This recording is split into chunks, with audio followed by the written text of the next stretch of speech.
Bueno, buenos días, bienvenidos, adelante. ¿Cómo les fue el domingo pasado? ¿Ya dominan Gálatas perfectamente? ¿Sí? Si les hago unas preguntas de Gálatas, ¿les va a ir bien? ¿Sí? ¿Más o menos? ¿Qué aprendieron en la clase anterior con la maestra Amparo? Paella. La paella. ¿La paella va con la Nutella? No, van separadas. ¿Sí? Entonces, ¿cuál era el tema central de la carta a los Gálatas?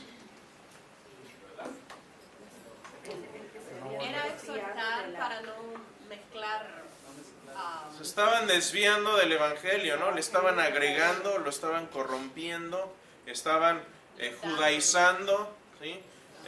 Bueno, vamos a ver qué pasó después, porque lo que estamos viendo es una historia, es una cronología de la vida de Pablo y qué hizo. Y siguiendo esta cronología en Hechos, si quieren seguirlo en sus Biblias, estamos en Hechos 16, más o menos por ahí. Y estamos viendo que hay veces, yo no sé si les ha pasado esto alguna vez. ¿Han tenido algún serio desacuerdo con alguien que aman profundamente? Bueno, los que estamos casados no necesitamos levantar la mano. Los demás más jóvenes a lo mejor. O a lo mejor alguien en la iglesia. A lo mejor alguien con quien has tenido una relación profunda de amistad, de fraternidad, y de repente chocas con esa persona. ¿Sí o no? Creo que nos ha pasado a todos. Y algo que a mí me gusta de la Biblia, del Nuevo Testamento, es que si se estuvieran los autores inventando algo, habrían escondido cosas como este tipo de conflicto que a veces se da en la persona. Pero el hecho de que hayan escrito este tipo de vamos a usar un término griego, bronca. No es griego, ahorita vamos a hablar de esto. Pero a veces sucede, y sucede hasta, como decimos, en las mejores familias. Y el Nuevo Testamento muestra esta cualidad humana de tener conflictos. Pero antes de hablar de esto, y vamos a hablar de este tipo de conflictos, permítanme hacer un recuento, porque va a ser relevante esto al punto que estamos viendo hoy acerca de la vida de Pablo. Recordemos la vida de Pablo hasta ahora, este hombre que nace en un entorno romano, en un mundo romano, romanizado, si podemos llamarlo así, pero con una tremenda influencia griega. Detrás del imperio romano venía toda la influencia del imperio griego que había dominado todo el mundo conocido a través de Alejandro Magno, y toda la influencia, llamamos helenística, es decir, griega, venía influyendo en todo el entorno de esta vida de Pablo. Nace en Tarso, en un centro cultural tremendamente, como decimos, leído y escribido. Tenía buenas universidades, es como ir al TEC de Monterrey, como les digo. Educado espléndidamente bajo el mejor rabino de esa época, conocido de todos los judíos en Jerusalén. Se estudió en ambos lugares. Fue gran opresor de la iglesia. La iglesia tuvo que huir de Jerusalén por causa de las persecuciones de Pablo. Era un hombre celoso, un hombre que amaba a Dios, pero estaba amándolo de la manera incorrecta. Y después de esto, Dios toca su corazón camino a Damasco cuando iba a perseguir a más cristianos. Dios le toca, le transforma, le da un giro de 180 grados, le transforma la vida y empieza a seguir a Jesús. Pero las cosas no fueron tan fáciles. Uno a veces tendemos a decir a la gente: ven a Jesús y tus problemas se van a arreglar. y los vemos 6 meses después y me está yendo peor. ¿Qué pasó? Bueno, es que eso no es lo que es el Evangelio. A veces lo hemos mal representado. Las cosas no se arreglaron necesariamente para Pablo. Incluso su vida fue cuando más difícil se puso por seguir el Evangelio. Y después, y el primer impedimento fue que la iglesia no le deje entrar. Es como si nos llega aquí y toca a la entrada y está el Chapo Guzmán, nos llega y nos dice, ¿saben qué? Me escapé de la prisión en Nueva York, quiero venir a unirme aquí a su iglesia. Bueno, yo lo recibo. Sí, si recibimos a Pablo, ¿por qué no al Chapo? ¿Quién soy yo para decir que no tuvo una transformación? Ojalá oremos por el Chapo también. Pero aquí entra, y esto es la importancia de la amistad y las relaciones, entra Bernabé. Y Bernabé dice, yo pongo las manos al fuego por este hombre ha tenido una transformación real, quiero que entre, quiero ayudarlo, quiero que pueda realizar su ministerio y su llamado que Dios le ha dado. Y Bernabé lo saca de apuros una y otra vez, no es la única vez que sucede esto. Y al unirse con Bernabé, entonces puede empezar a planear, hacen su base de operaciones en Antioquía, ahí se les llama por primera vez cristianos, a los cristianos. Y Pablo tiene esta idea, dice, Bernabé, ¿por qué no vamos a evangelizar? Y Bernabé dice, sí, tengo familia, llevemos a mi primo Juan Marcos a la isla de Chipre y vamos a evangelizar a nuestros familiares por allá. Y el primer convertido gentil de los viajes de Pablo, ¿quién es? Sergio Paulo, que no era de esa región, venía del norte. ¿De qué zona? Galacia. Y entonces van y se convierte Sergio Paulo y dice Pablo, no paremos aquí, ¿por qué no subimos y vamos a ver a la familia de Sergio Paulo, que es la de la región de Galacia? Subamos a esas regiones y vayamos y fundemos iglesias. Y eso es lo que hacen. Penurias, pasan, no sé si mencioné, pero el primer viaje misionero les toma aproximadamente 2 años, lo decimos aquí en un ratito, pero fueron 2 años de estar viajando, de estar evangelizando. En una de esas a Pablo casi lo dejan por muerto, lo apedrean. Persecuciones de los judíos, empieza la vida difícil de Pablo, pero Pablo tenía una misión y nadie le iba a impedir llevar a cabo esa misión. Entonces, después de este viaje misionero, ellos regresan y están otra vez ahí. Sucede, por cierto, el concilio en Jerusalén. Se toman varias resoluciones ahí. ¿Cuál era el conflicto acerca del por qué se hizo el concilio en Jerusalén? Por el vivir bajo la ley o no la ley. Sí, ¿qué hacemos con los gentiles? Es decir, los que no tienen trasfondo judío y que están llegando a la iglesia. Tienen que circuncidarse, tienen que guardar la ley, tienen que comer panes y levadura, guardar todas estas costumbres o no. Y lo que dice Pablo, y no solo Pablo, sino Pablo es más bien el mensajero, con una carta que escriben los líderes de la iglesia en Jerusalén, que eran ¿quiénes? Pedro, Juan, Santiago. Jacobo, Santiago es la misma persona. Y dicen, vamos por respeto a guardar ciertas costumbres que tienen los judíos, no porque tengamos que guardarlas, sino por guardar la paz y no guardar conflicto, no tener conflicto en la iglesia. Y entonces, después de que se escribe esta carta, Pablo, y esto es material nuevo, aquí empezamos, a Pablo se le ocurre una idea. Y dice, ¿sabes qué, Bernabé? ¿Por qué no vamos acá y volvemos a visitar esta zona que evangelizamos ya en el primer viaje misionero, ¿por qué no vamos y les y vemos cómo están?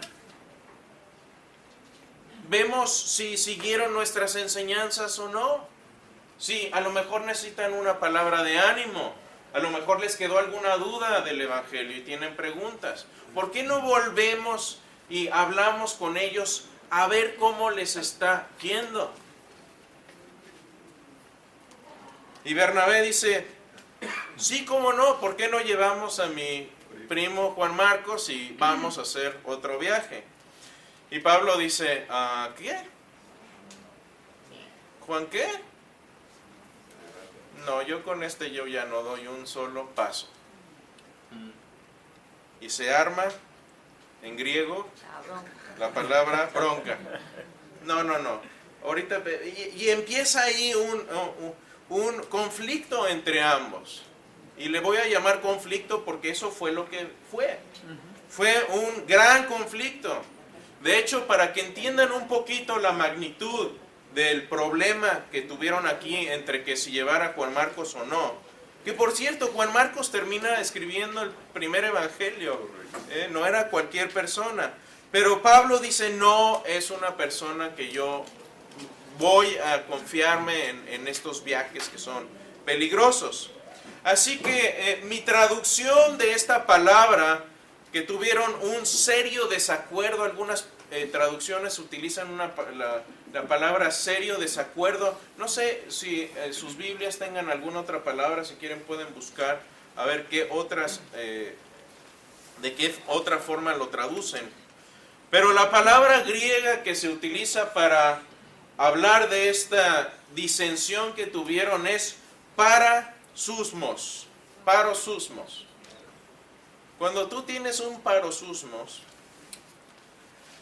no es que tuviste una pequeña riña y que dijiste, bueno, estemos de acuerdo en estar en desacuerdo y se acabó el problema. O tú tu rollo, yo el mío y tan amigos. No. Esto era una gran, y no hay otra palabra en el castellano que se me ocurra de mejor manera, bronca. O podríamos decir, se armó la de Troya. ¿Sí? Por ejemplo, si vemos la traducción del Antiguo Testamento al griego, que es la escritura que tendrían los primeros cristianos en el siglo I, que serían es la Septuaginta, que es la traducción del Antiguo Testamento al griego. La palabra aquí para susmos se traduce en una frase. De hecho, los traductores tienen que usar varias palabras para describir lo que parosusmos quiere decir. En Deuteronomio 29-28, en la Septuaginta dice así: y como ahora podemos ver, con mucha furia y enojo. Fíjense los calificativos, furia y enojo. El Señor los arrancó de raíz de su tierra y los arrojó a otro país. Wow. Furia y enojo. O sea, no fue así como que, uy, ya me enojé. Fue un gran problema. Otro pasaje similar en Jeremías dice: voy a reunirlos de todos los países a donde mi ira, furor y terrible enojo. Ira, furor y terrible enojo los dispersé y los haré volver a este lugar para que vivan seguros. Estamos hablando de algo tremendamente serio aquí. En español tal vez sea disensión y en inglés sería wrath. Pero sabes que disensión a mí como que no me, es muy suave. No me da el punch que se necesita para... O sea, se armó la de Troya, sí. Ese es el sentido de esto, es un gran conflicto. Entonces estos hombres entran en esta disensión. Y bueno, ¿qué es lo que deciden que va a ser la solución a este conflicto? Porque el campo misionero espera. Hay gente que evangelizar y Pablo no va a estar jugando con el evangelio. Él tiene una misión y nadie lo va a parar. ¿Cuál es la solución? Escuchen que esto tiene efectos especiales, ¿eh? Déjame subir el volumen aquí. Pues esto está más lento que el caballo de los malos. Ok. ¿La solución? ¿Están listos? Escuchen, ¿eh?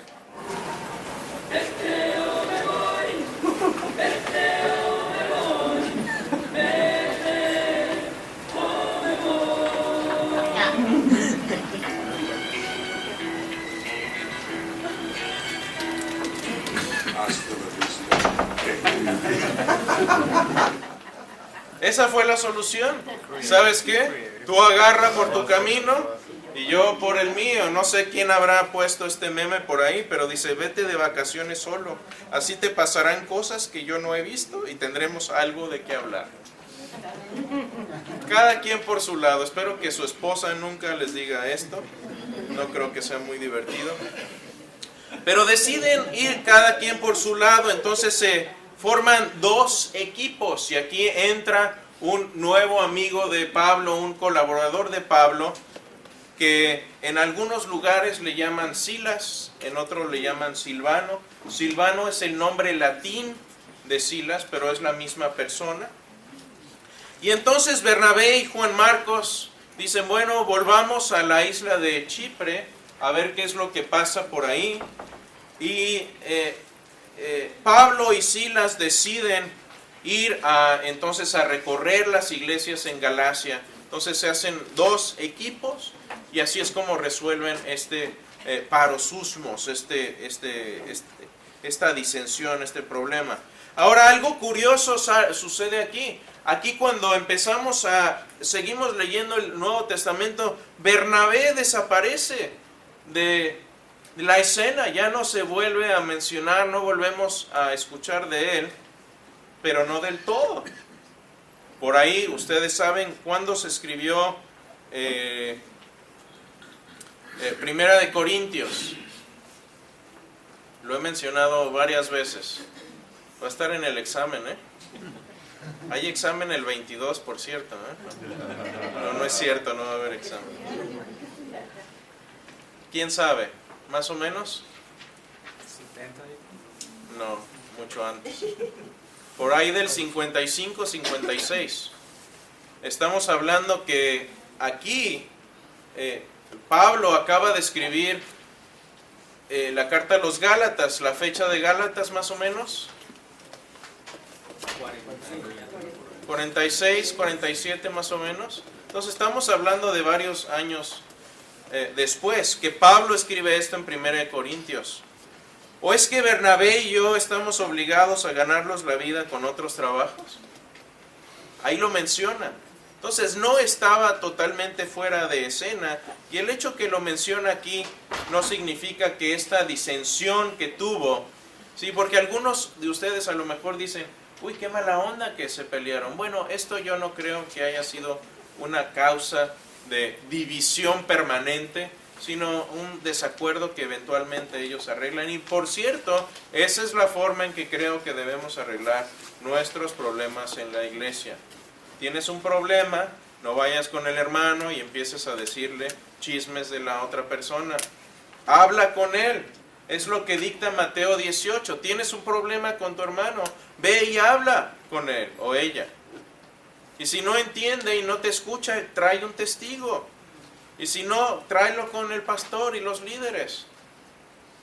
Pero hay una serie de pasos. No dice, ve y difámalo con toda la iglesia para que sepan quién es el que tiene los chicharrones más tronadores aquí. No hay que orar por ella, no, pues ore en silencio, hermana o hermano. Bueno, perdón, eso ya es. Pero esto es interesante porque esto nos da una perspectiva de qué es lo que pasa. Hay un libro apócrifo que casi nadie conoce, se llama Los Hechos de Bernabé. Y este ya es un libro que nos viene por ahí del año 400. No sabemos si lo que dice ahí es histórico o no, porque ya la fuente está muy lejana de todo lo que sucedió. Pero hay una fuente, esta fuente dice que Bernabé se quedó en Chipre y ahí murió. Interesante, no sé si es histórico o no, pero es lo único que tenemos acerca de esto. Y como que queda algo ahí inconcluso. Y yo no sé, pero tengo que mencionar esto porque ya viene la nueva película de Star Wars. Es como si estuviéramos en el episodio 4, aquí que se vio, yo la vi, yo fui de los primeros que estuvieron ahí, en 1977, sí, yo soy del 72, hagan la matemática ahí. Ahí estuve en el inicio de Star Wars, no me envidien. Pero acaban de hacer ahora en el 2016 una película que se llama Rogue One.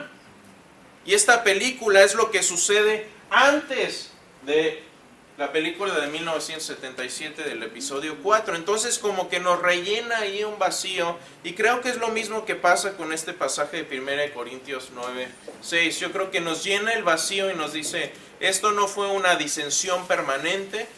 Pablo no era el tipo de persona de llevarse un rencor a la tumba, sino que lo menciona aquí sobre...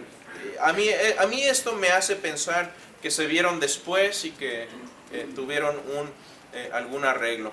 Pero aquí entonces entra un pasaje,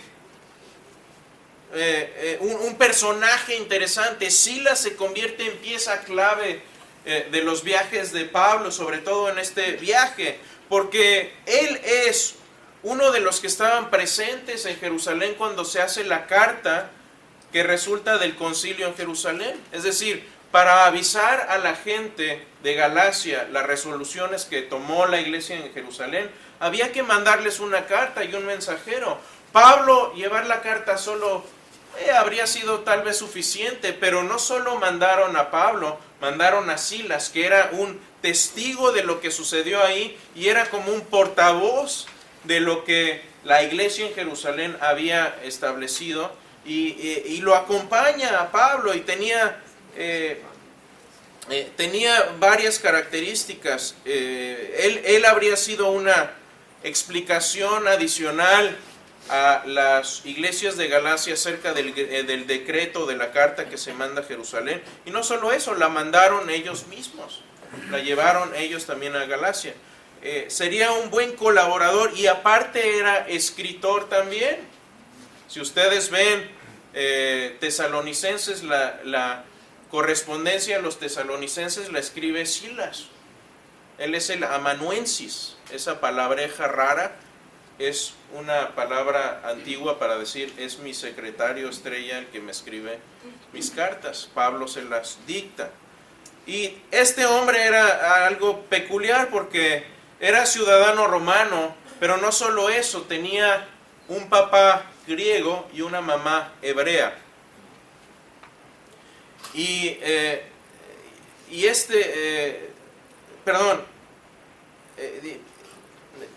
Me estoy confundiendo.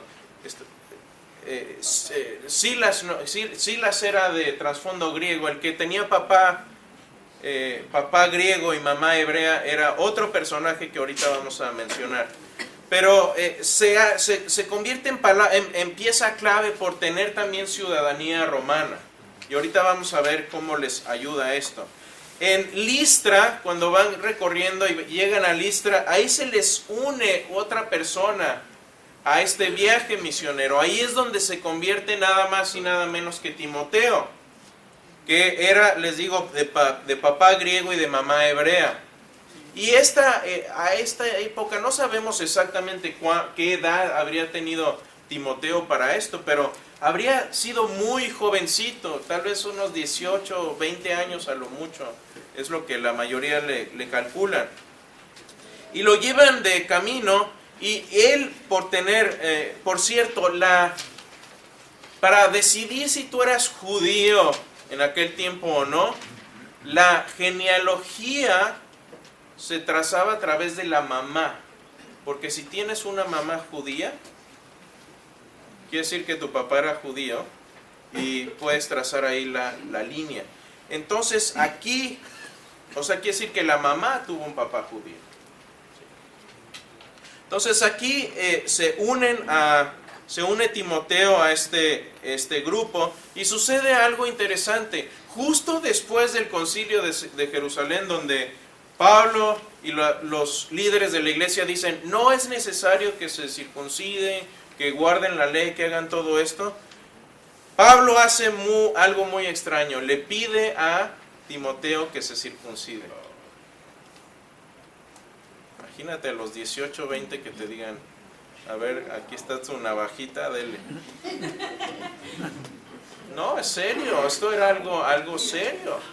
Y entonces la pregunta aquí es, ¿por qué hace eso? Sobre todo a la sombra del concilio en Jerusalén. ¿Por qué le volvió a pedir esto? Y aquí nos viene un dato interesante otra vez, cuando vemos la escritura en su contexto, en el propósito que tenía Pablo, se nos aclara. Si ven 1 Corintios 9:20, ahí nos aclara Pablo cuál era su meta principal. Entre los judíos, dice Pablo, me volví judío, a fin de ganarlos a ellos. Entre los que viven bajo la ley, me volví como los que están sometidos a ella. Aunque, fíjense, paréntesis, subráyenlo, pónganlo en rojo, aunque yo mismo no vivo bajo la ley, a fin de ganar a estos. Entonces Pablo dice, ok, si esto va a ser impedimento para que yo llegue a los judíos y para que Timoteo pueda hablar con judíos con autoridad, no me importa, hagámoslo. Y por amor a ellos, tome su navajita y órale. Y es lo que hacen.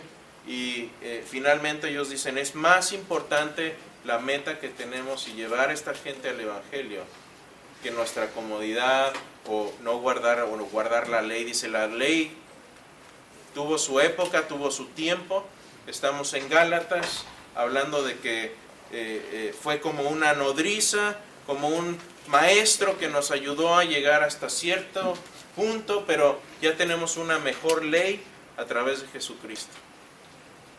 Sí, pero muy rápido porque si no, no termino. Bueno, nada más recordando, en Gálatas él defiende a Tito para que no sea incircuncidado, pero él admite haber circuncidado a otros y, sí, y hace la referencia de que aquel que fue circuncidado por Pedro y su gente, sí, al igual que el que fue llamado para los incircuncisos o no incircuncidar gentiles, hace la aclaración y la somete como el Espíritu en aquellos que ya no se tienen que circuncidar y son liberados con respecto a los otros. Claro. Pero el punto que revela la acción es precisamente es esto, Corintios. ¿no? Sí. Exacto, sí, no, muy de acuerdo.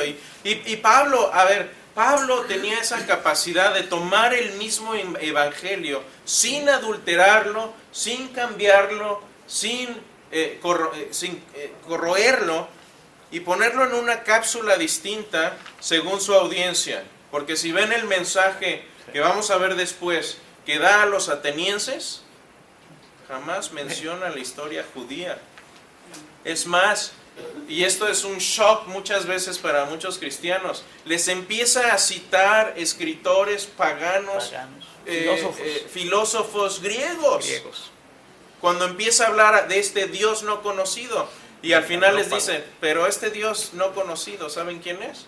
Es Jesús, que resucitó de entre los muertos. Entonces nunca comprometió Pablo la verdad, pero sí tuvo muy en cuenta quién era su audiencia. Y buena lección para nosotros. No puedes hablar igual con un ateo que con un mormón, que con un testigo de Jehová, ¿sí? Hay muchas ideas y hay que preguntar a la gente qué es lo que crees y por qué. Cuéntame tu historia y hablemos la mitad de lo que escuchamos, porque a veces tendemos a hacer al revés. Voy a hablar, que me escuche, ahora me va a escuchar. No, escucha tú primero, porque si no, no vas a entender de dónde viene esa persona y cuál ha sido su historia y su caminar.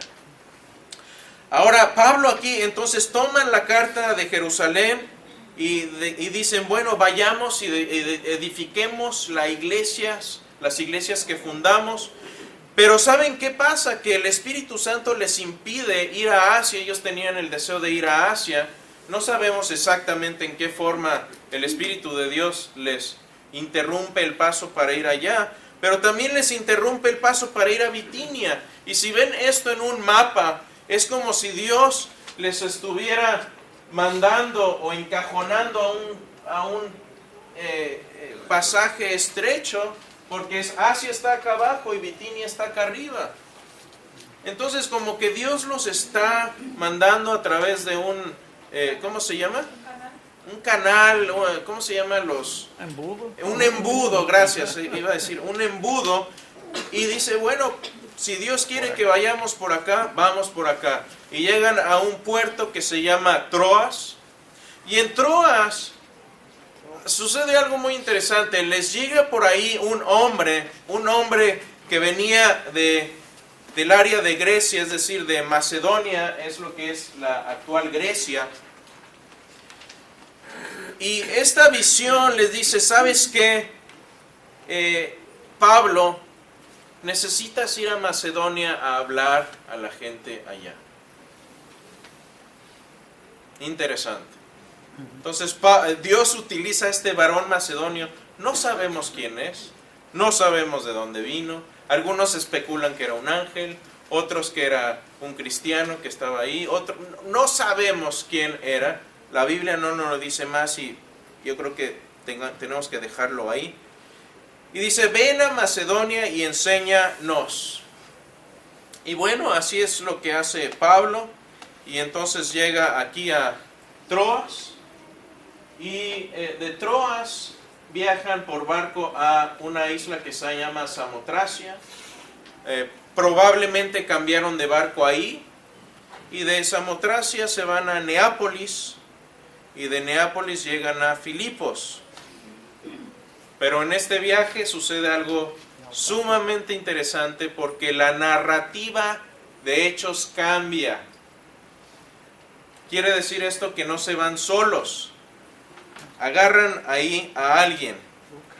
Y Pablo recoge ahí a un doctor, a un médico. ¿Cómo sabemos esto? Porque miren, antes de este pasaje en Hechos 16:8, la narrativa es muy general. Y Pablo fue allá y regresaron acá y fueron ahí y vinieron para acá. Y es algo vago en cuanto a detalles. En cuanto llegan a Troas, fíjense cómo cambia la narrativa. Y esto a veces lo leemos. Yo decenas de veces leí estos pasajes y jamás se me ocurrió ponerle atención. Pero fíjense, dice esto: entonces pasando de largo por Misia, bajaron a Troas. Fíjense la palabra bajar. Esto lo escribe Lucas y está diciendo, ellos bajaron a Troas. ¿Por qué bajaron? Porque van hacia el mar. Obviamente están bajando de nivel. Durante la noche Pablo tuvo una visión en la que un hombre de Macedonia, puesto de pie, le rogaba, pasa a Macedonia y ayúdanos. Después de que Pablo tuvo la visión, enseguida nos preparamos para ir a Macedonia. Nos preparamos. Como dice el dicho, andamos arando, dice la mosca. ¿Sí? Se les añade ahí el autor de la carta del libro de Hechos. Entonces, ¿ya cuántos van? Ya van 4 ahí. Va Pablo, Silas, se les unió Timoteo, el chaval, y ahora se les une un médico que yo creo que a Pablo le ha de haber caído bien porque no estaba muy bien de salud, y luego vemos que Timoteo también le fallaba la salud, no sabemos si en ese momento o después. Y llegan ahí a Filipos. ¿Alguna pregunta hasta aquí? ¿Todo va claro? ¿O medio? ¿Sí? Sí, léanlo luego porque estos detalles los resalto porque se nos va después. Y es interesante, vean la narrativa ustedes mismos antes de este pasaje de Hechos 16 y véanlo después. Porque si ven la narración de Lucas, acá dice, y llegamos a Troas y luego estuvimos un día y medio, llegamos a Samotracia y luego tanto tiempo llegamos a Neápolis. Empieza a ser como un diario muy detallado, con tiempos, con detalles, con toda clase de dato experiencial que nos dice, ahí estuvo un testigo, ¿sí? Esto no me lo platicaron, esto yo lo viví. Eso es lo que podemos ver de estos pasajes. Y entonces llega ahí a Filipos, y en Filipos después Pablo escribiría una carta que se llama ¿cómo? Filipenses. Y esto ya está aquí en términos modernos, ya está en Europa.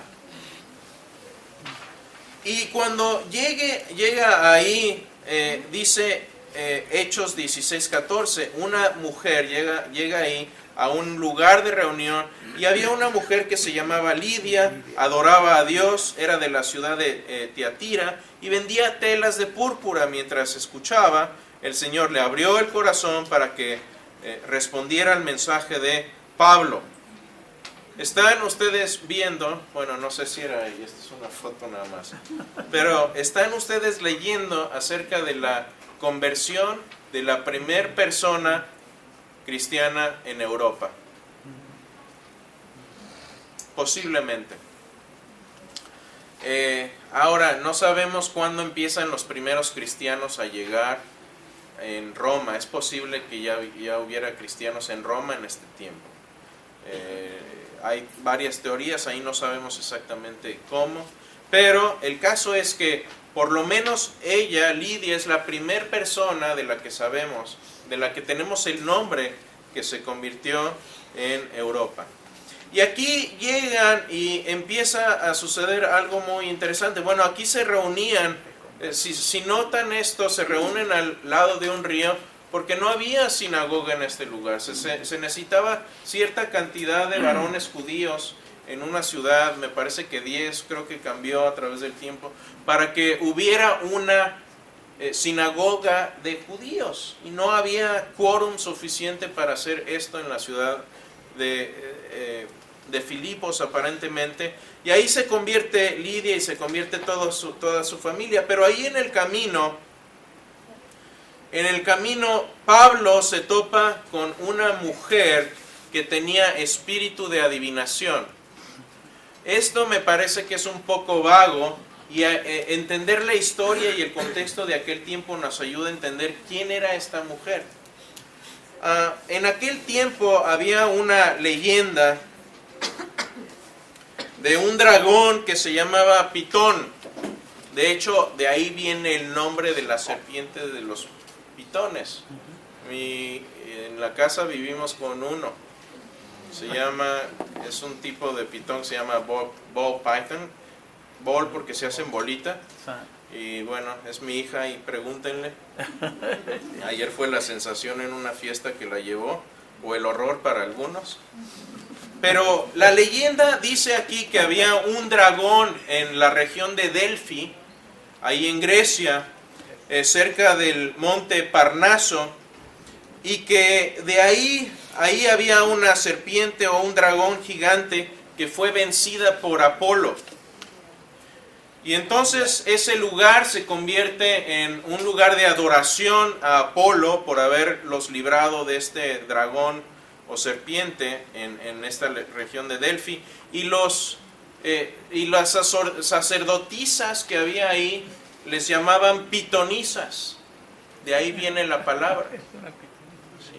Y un oráculo es una persona que tiene un espíritu de algún dios pagano que puede profetizar y decir el futuro. Entonces, si era costumbre de estas personas en la antigua Grecia, si ven ustedes los griegos, los espartanos, tenían ciertas peregrinaciones, iban al oráculo de Delfi y preguntaban, le decían, bueno, ¿nos va a ir bien en la batalla o no? ¿Cómo van a estar las siembras este año? Políticamente, ¿qué tenemos que hacer? ¿Hay que derrocar a este rey o no? ¿Nos vamos a la guerra o nos esperamos el año que entra? Eran todas este tipo de preguntas que hacían al oráculo. Y sucede que esta mujer, si ven esta foto, ¿ven ahí una ranura? y ven como que unas fumarolas ahí saliendo. Algunos dicen que probablemente en esta zona era una zona volcánica y que las mujeres que tomaban, que eran normalmente mujeres jóvenes, vírgenes, ellas eran los oráculos, los que daban las profecías. Dicen que se drogaban tremendamente con las fumarolas que salían de esto y que de ahí otro peyote. sí, como le salía peyote de la tierra. Yo no sé, yo creo que era una combinación de posesión diabólica, demoníaca, y sí, así que las drogas te llevan a muchas cosas. Y entonces aquí Pablo lo echa fuera a este demonio también. Y sucede que la gente, esta mujer era una esclava. Y los dueños de esta esclava recibían dinero por las profecías que hacía. Y la palabra que utiliza en Hechos 16 dice: cuando los amos de la joven se dieron cuenta de que se les había esfumado la esperanza de ganar dinero, echaron mano a Pablo y a Silas. Aquí la palabra esperanza no es así como que, uy, se me perdieron las llaves, ojalá las encuentre. No, he estado haciendo esto durante toda mi vida, de esto vivo, y se me fue el dinero. Mi fondo de ahorro se fue al caño. De toda la vida, esa es la impresión que nos da la palabra aquí. Elpis es mi esperanza. Todos los huevos que tenía yo en la canasta se fueron. Esa es la gallina de los huevos de oro se murió. Se acabó la leche. Se acabó la vaca que nos daba leche. Se acabó la minita. Esa es la idea, gracias. Ya veo que lo entendieron. Y por eso Pablo después diría: no pongan su esperanza en las cosas de arriba. Es la misma palabra que utiliza. Otra alusión en Efesios: pido también que les sean iluminados los ojos del corazón para que sepan a qué esperanza Él los ha llamado. Esto es algo mucho más que, uy, espero que venga la familia este año, o que no venga mejor. ¿Sí? No es ese tipo de esperanza, es: tengo aquí mi vida hecha y se me acaba de esfumar. Como resultado, Pablo y Silas terminan en la cárcel, en el botellón, o como les quieran decir, con grilletes, que era un instrumento de tortura. No era nada más para que no se pudieran ir de ahí, era para torturarlos también. Y se lamentan, lloran, patalean. ¿Qué hicieron? Adoran a Dios. Yo no sé cómo me iría si estuviera en la cárcel, pero ellos se ponen a adorar a Dios. Hay un terremoto, un acto divino, se abren las puertas, ellos salen de ahí, el carcelero los ve. Había un carcelero que estaba a cargo de mantener ahí a los prisioneros, y él dice, cuando ve que empiezan a salir todos los prisioneros, se quiere quitar la vida, y Pablo le dice: no, tranquilo, aquí estamos todos, no nos hemos ido a ningún lado. Y hay algo maravilloso en esta historia, porque cuando vemos físicamente, Pablo y Silas eran los que estaban cautivos, pero el que estaba cautivo espiritualmente era el carcelero. Y el que está preso físicamente le da libertad al que está preso espiritualmente. Después de que se convierte el carcelero, les dice: déjame limpiarles sus heridas. Y Pablo lo bautiza. El carcelero les da comida para alimentar sus cuerpos, y Pablo le da comida para alimentar su alma. Hay me encanta esta fotografía de Esker, que es una mano dibujando la otra mano, y yo creo que es lo que está sucediendo en este pasaje. Al día siguiente llegan por ahí los romanos, y Llegan también Lucas y otros y los encuentran desayunando ahí con el carcelero. Llegan los magistrados romanos a querer aprenderlos de nuevo y les dicen, hey, ¿así es como tratan ustedes a los romanos? Ya me imagino la escena, no sé qué comerían, pero si estuvieran en México con sus chilaquiles y sus huevos rancheros, una cosa así. ¿Así tratan aquí a los romanos? Pablo y Silas, que era también ciudadano romano, fíjense cómo les sirvió eso también. Y entonces, bueno, ya de ahí van a casa de Lidia, se despiden y